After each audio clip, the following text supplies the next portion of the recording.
Nubifragili, allegamenti a Treviso infiammano lo scontro politico a 4 giorni dal voto, intanto si leva il grido di rabbia dai residenti della zona più colpita, ancora una volta sott'acqua. A Sant'Angelo il caso del platano abbattuto dal maltempo è finito su una casa, si poteva evitare, dicono i residenti che già 2 volte avevano informato il comune del rischio che l'albero cedesse. Il cadavere di un giovane migrante nordafricano trovato nel cassone di un camion alla barriera di Venezia Est all'altezza di Mogliano si sarebbe nascosto nel tir per passare la frontiera, indaga la polizia. Un'auto sospetta con a bordo una coppia che avrebbe fotografato bimbi vicino all'asilo e al parco di Dosson di Casier, scatta la psicosi fra le mamme, segnalazione ai carabinieri. Operazione antidroga della polizia, grazie all'unità cinofila ha scovato oltre mezzo chilo di hashish nell'armadio di un sospettabile 29enne impiegato di Treviso. Continua il nostro viaggio tra i comuni al voto, 5 gli sfidanti, sindaco fra Istrana e Castello di Godego. La sfida di Casugana, domani sera puntata speciale di Ring dalle 21:15, l'ultimo confronto fra i 6 candidati alla guida del capoluogo della Marca.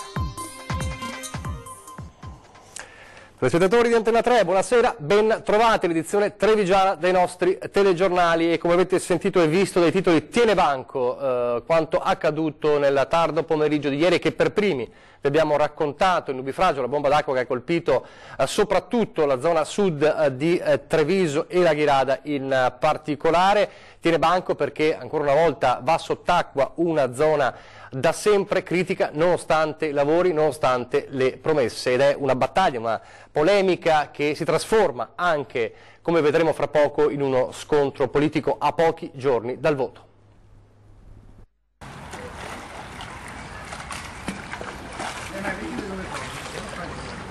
Ieri è stata dura, l'acqua arrivava fino alla soglia della porta, per fortuna noi siamo qua come a Venezia, abbiamo la paratia, se no l'acqua entrava in casa.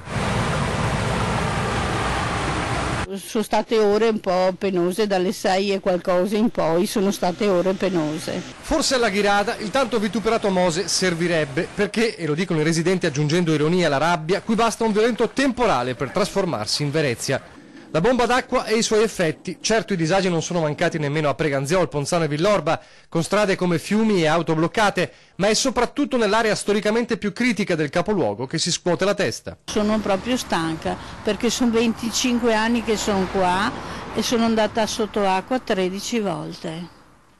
Con tutti i lavori che hanno fatto è come avessero fatto niente. Il nubifragio poco dopo le 17:30 e qui lo scenario si è ripetuto. I bambini non andavano più giù, restava tutta l'acqua ferma, piatta, come fosse il mare piatto e dopo ci è voluto tante ore prima che potesse andare giù. Sì, si è allagata, sono dentro tanto così, 4-5 centimetri d'acqua, sì sì. E allora via con sacchi di sabbia e paratia. Noi ci siamo attrezzati con una paratia stile Venezia, per l'acqua alta. Mi è servita tantissimo perché insomma portare fuori un negozio allagato e pulire tutto. Vigili del fuoco al lavoro fino alle 23:30 e conta dei danni, ancora una volta ci si chiede perché, anche dopo i lavori in zona. Hanno messo giù questi tombini e io li ho visti, non posso dire di no, però se vede che non serve, questo non serve, insomma vuol dire che ci vuole qualcosa di più qua. Sarà un tubo quadro da 1,5 metri per 1,5 metri, quindi questo supporta l'acqua che cade, solo che nelle caditoie non entra perché si sporcano facilmente. Qua dicono che questo punto qua della Ghirada è un punto anche più basso, ci sono dei problemi perché una volta qui c'erano dei fossi che sono stati chiusi eccetera. E la rabbia cede il posto all'amarezza. Chi ha questo problema è sempre incombente, che basta che ha paura della nuvoletta perché dice mamma mia adesso cosa succede. Vi avevo raccontato ieri sera anche a Sant'Angelo del platano abbattuto dal maltempo che è finito sul giardino dell'abitazione, fortunatamente senza feriti ma con danni. Ebbene, siamo tornati questa mattina a vedere com'era la situazione, c'erano ancora gli operai al lavoro e sentite cosa ci hanno raccontato i residenti, ci hanno raccontato che il problema era noto al comune. Ieri sera l'abbiamo visto che non c'era più, perché pioveva tanto, non eravamo fuori. eravamo dentro e stando di là a casa mia abbiamo visto che non c'era il vuoto. Via Priamo Trona, Sant'Angelo, un grosso platano che costeggiava la stradina ha ceduto. Bomba d'acqua e raffiche di vento lo hanno fatto schiantare al suolo contro la recinzione dell'abitazione del figlio della signora Anna Dotto, danneggiando un muro e rete, sfiorando il bombolone del gas e tranciando i cavi del telefono. Residenti infuriati perché la caduta del platano, dicono, si poteva evitare. Abbiamo denunciato 2 volte al sindaco che c'è questo pericolo. Avevamo anche la cisterna del gas. Per fortuna i pompieri sono usciti subito. Appena chiamati sono usciti subito, hanno verificato e non è successo niente. Però il pericolo c'era. Da tanto tempo nessuno si è presentato. Doveva essere tolto, non solo potato, anche tolto. Ora, al di là del grave rischio corso da chiunque passasse di lì, tocca rimuoverlo e riparare i danni. Un disastro, non è quanto il danno, però il disturbo che è infinito. La strada è stretta e impraticabile, questa strada. Siamo in una zona disagiatissima. Non c'è nessuno che si prende cura di questa strada. Adesso c'è l'altro platano che ci aspettiamo che cava 200 metri. Sono i fili dell'alta tensione che è in mezzo e quindi bisogna intervenire. Adesso bisogna riparare i danni. Io ho il palo del telefono appoggiato sulla rete, quindi devono toglierlo e metterne uno di nuovo, perché è marcito sotto terra. Un episodio dirompente, quello dell'allagamento in zona Ghirada, proprio in quest'ultimo scampolo di campagna elettorale a Treviso, come dicevamo. Stiamo completando gli interventi previsti, spiega il sindaco uscente Giovanni Manildo, candidato sindaco, ma per Mario Conte, il candidato del centrodestra, occorre fare molto di più.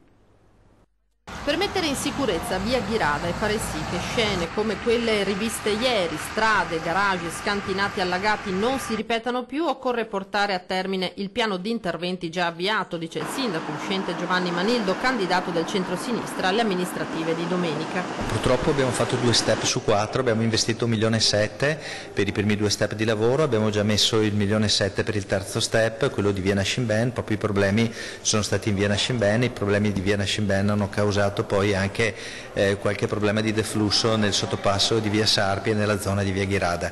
Quindi bisogna continuare, 2 step su 4, il terzo già finanziato, stiamo lavorando per l'esproprio per garantire i lavori in via Nascimben. Dispiace, c'è la piena vicinanza alle famiglie, mi pare una trentina di famiglie che hanno avuto in tutta Treviso dei problemi. Vanno contrastati con interventi radicali gli effetti dell'eccessiva cementificazione degli ultimi 20 anni, prosegue Manildo. Per il candidato del centrodestra Mario Conte è fondamentale la manutenzione della rete di scolo. Di certo sottolinea stupisce che malgrado i lavori tanto sbandierati l'area sia finita ancora una volta sott'acqua. Non ce lo si aspettava, anche visti i proclami appunto dell'amministrazione che diceva che con gli investimenti fatti 900.000 euro aveva risolto il problema. Evidentemente non è così.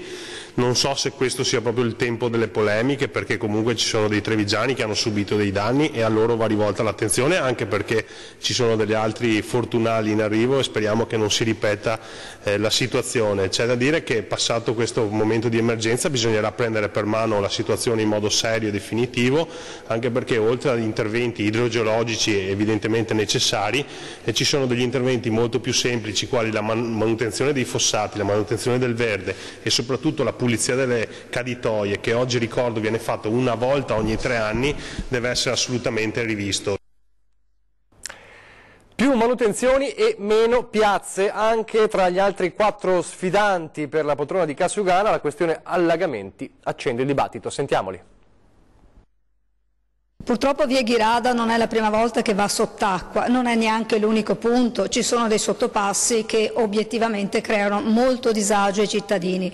Ecco, noi come Popolo della Famiglia vorremmo concentrarci su questi problemi, aspetti della viabilità, più che l'estetica delle piazze che abbiamo visto ha coinvogliato molti denari pubblici a beneficio di ben pochi cittadini. Ieri è stato sicuramente un evento straordinario dal punto di vista meteorologico, però va fatta un'importante un'importante riflessione in merito all'edificazione e al consumo del suolo. Noi di Treviso Unicatur riteniamo che il piano degli interventi e quindi anche quell'intervento edificatorio in zona Ghirada previsto davanti a un'nota pasticceria debba essere stralciato dal piano degli interventi. E sarebbe opportuno capire se i lavori che sono stati fatti bene, visto che in alcune zone della città insomma qualche problema si è verificato. Al di là dei lavori, forse ecco, quello che mi sento di dire è che probabilmente un po' più di manutenzione, soprattutto per i pozzetti e i fossi, potrebbe sicuramente questo sì aiutare. Serve rimettere in discussione tutta la questione della gestione delle acque. Basta pensare al sottopasso di via Sarpi. 5 anni fa ci si poteva fare il bagno, oggi ieri era allagato ma era comunque attraversabile. Il punto è che bisogna ancora lavorare e magari fare qualche piazza in meno e sistemare qualche canale in più.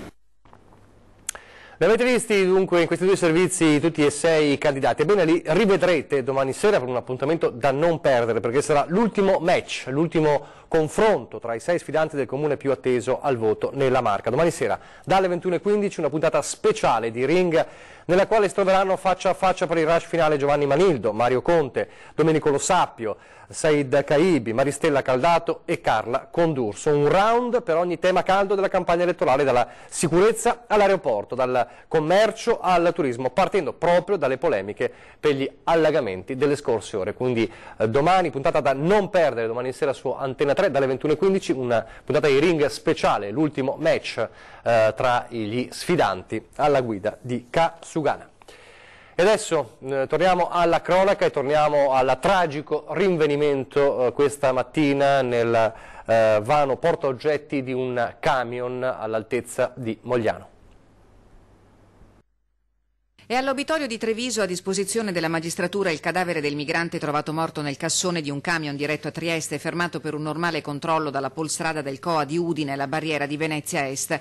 La macabra scoperta nella tarda mattinata di oggi ha portato alla luce l'ultimo dell'ennesimo viaggio della disperazione finito in tragedia.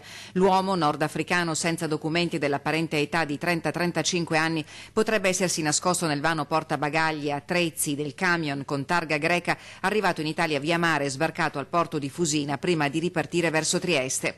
Il disperato tentativo di fuga per un futuro migliore in un porto della Grecia dove il camion era pronto per l'imbarco. Al casello di Venezia Est la polstrada ha intimato al camionista, 58 anni di nazionalità greca, di fermarsi. Il controllo, che pareva di routine, ha svelato la tragedia. L'uomo è stato trovato rannicchiato proprio sotto al mezzo e l'autista, sorpreso e sconvolto, ha subito dichiarato di non sapere alcunché e di essere estraneo alla vicenda. La sua deposizione è stata raccolta dalla squadra mobile della Questura di Treviso, che si sta occupando del caso per competenza territoriale.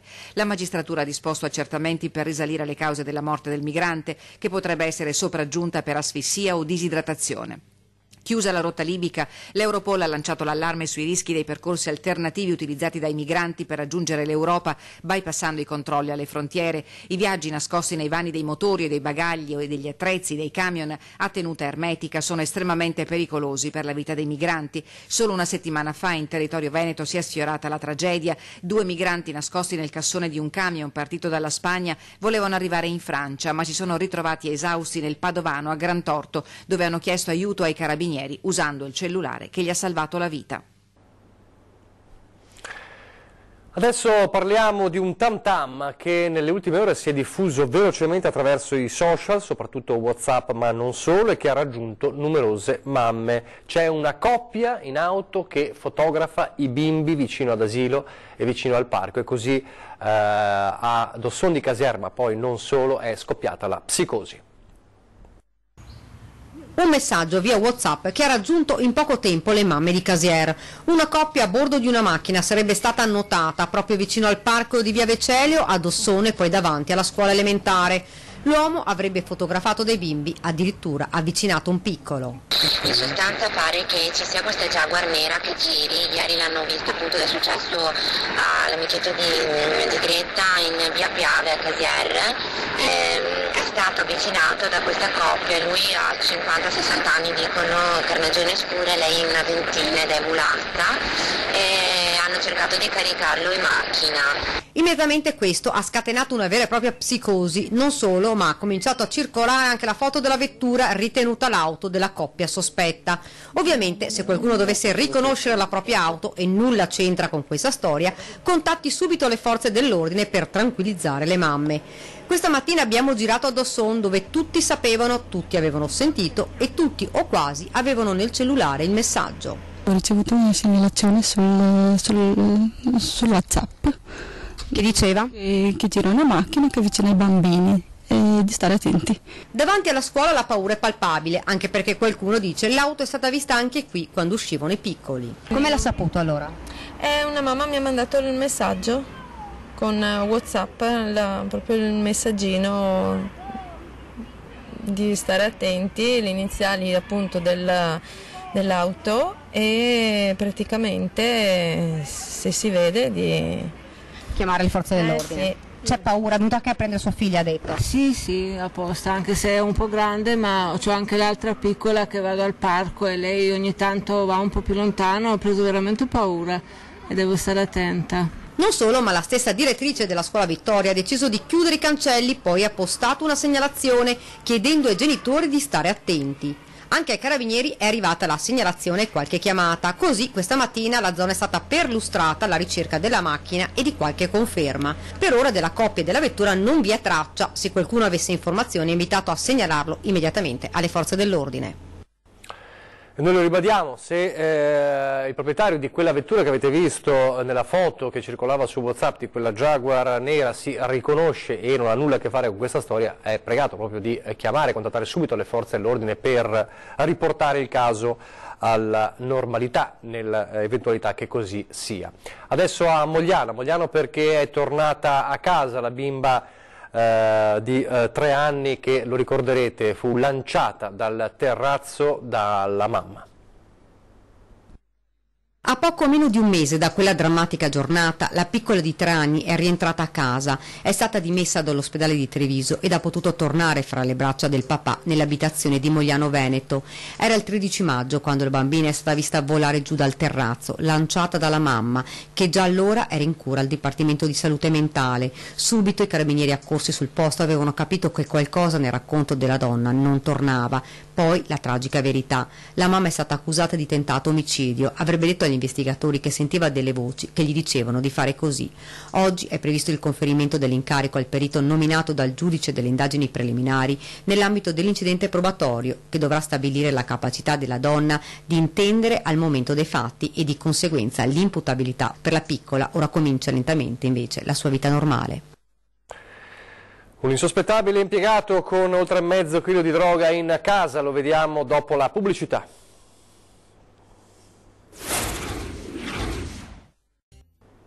Rieccoci in studio in diretta, il telegiornale di Treviso, e allora oltre mezzo chilo di droga nell'armadio, così è stato arrestato un insospettabile impiegato.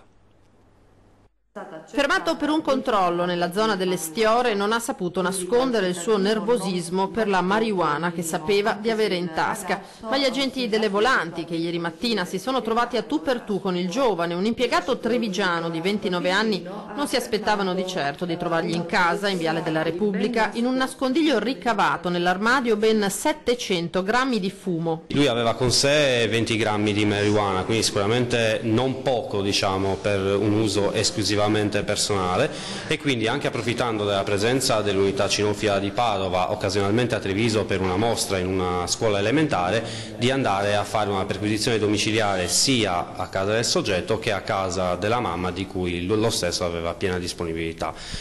Lui, opportunamente nascosta all'interno di un vano dentro un armadio in camera da letto, aveva circa 500 grammi di hashish e circa 200 grammi di marijuana, più naturalmente una serie di bilancini e strumenti utili per il confezionamento della sostanza stupefacente. Fondamentale dunque il fiuto dei cani antidroga dell'unità cinofila. L'impiegato, con alle spalle piccoli precedenti di polizia, è stato arrestato e posto ai domiciliari nell'abitazione dei genitori, anch'essa passata al setaccio dagli agenti senza tuttavia trovare nulla. Il 29enne dovrà ora rispondere di detenzione e spaccio.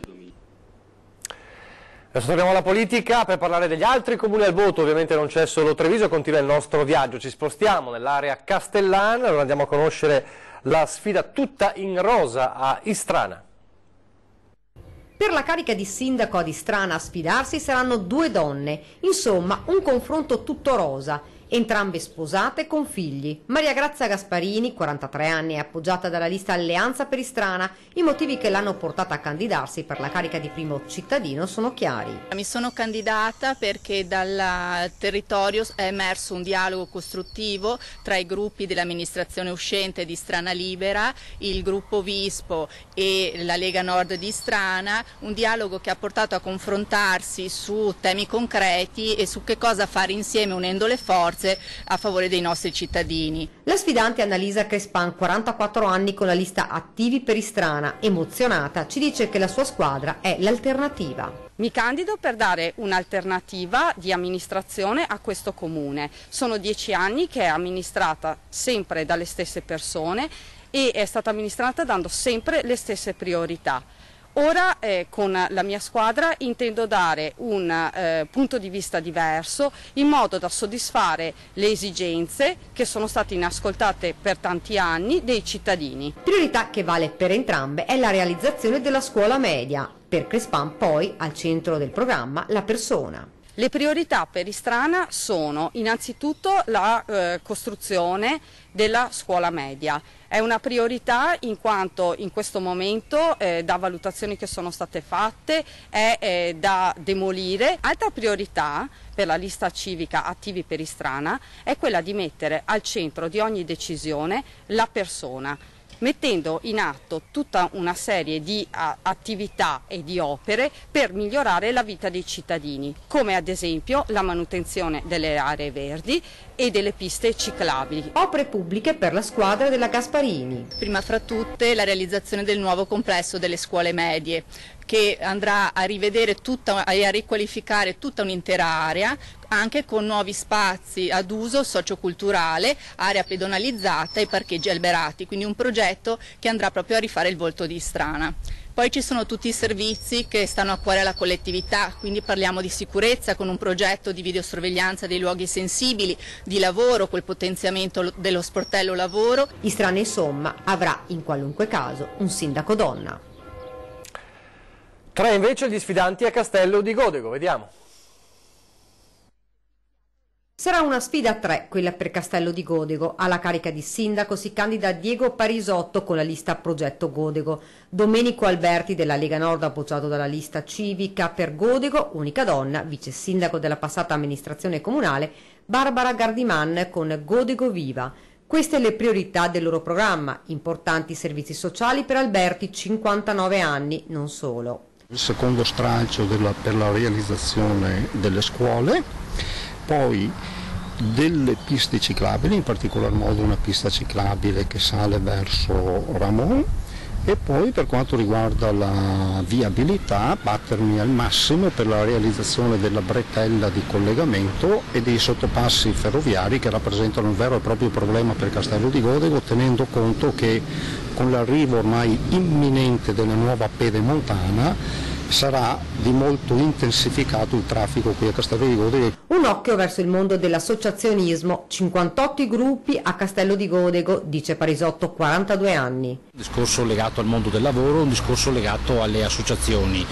Discorso viabilità, ci sono parecchi problemi di parcheggio, ci sono problemi legati ai sottopassi che devono essere fatti in tempi brevi e anche un discorso di piste ciclabili. La gente ce lo chiede a gran forza perché le biciclette si spostano per Castello di Godego ma sono continuo rischio e pericolo. Poi c'è tutto un discorso legato al mondo del lavoro e credo che un'amministrazione debba in qualche modo andare a braccetto con le associazioni commerciali e artigiane del paese. Barbara Gardivan, 52 anni, punta sulla continuità amministrativa. Non si perderà neanche un giorno per portare avanti tutto ciò che è stato cantierato, dalle nuove scuole, il plesso delle elementari, la riqualificazione delle vecchie scuole per un polo civico per le associazioni, dalla bretella della pedemontana ai tavoli regionali proprio su questo tema, dai sottopassi, il raddoppio della ferrovia. Castello di Godego, ricordo, ha 5 sottopassi e una tratta ferroviaria che divide in 2 il paese. La parola ora passa ai cittadini. A 20:10, fra pochissimo, la puntata con ospite Giovanni Manildo, il sindaco di Treviso, nonché candidato del centro-sinistra al voto del 10 giugno. E noi ci fermiamo qui, vi lascio le previsioni del tempo. Grazie per averci seguito e arrivederci.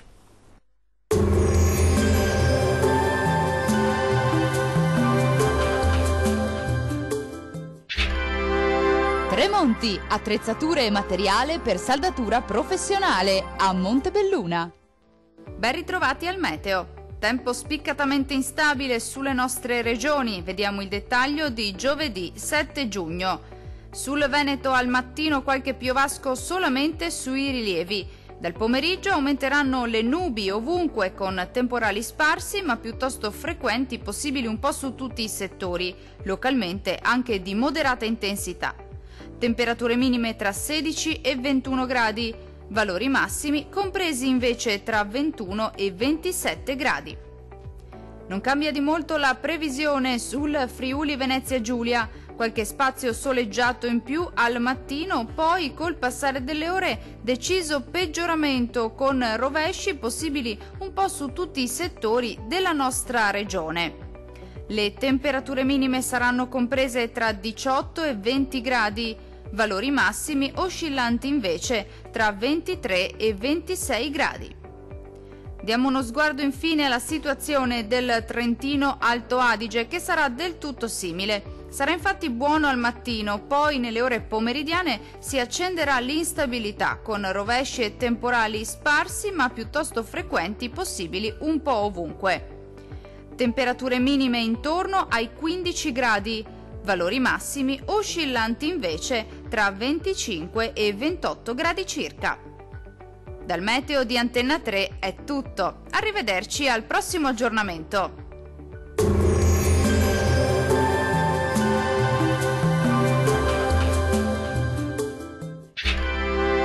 Tremonti, attrezzature e materiale per saldatura professionale a Montebelluna.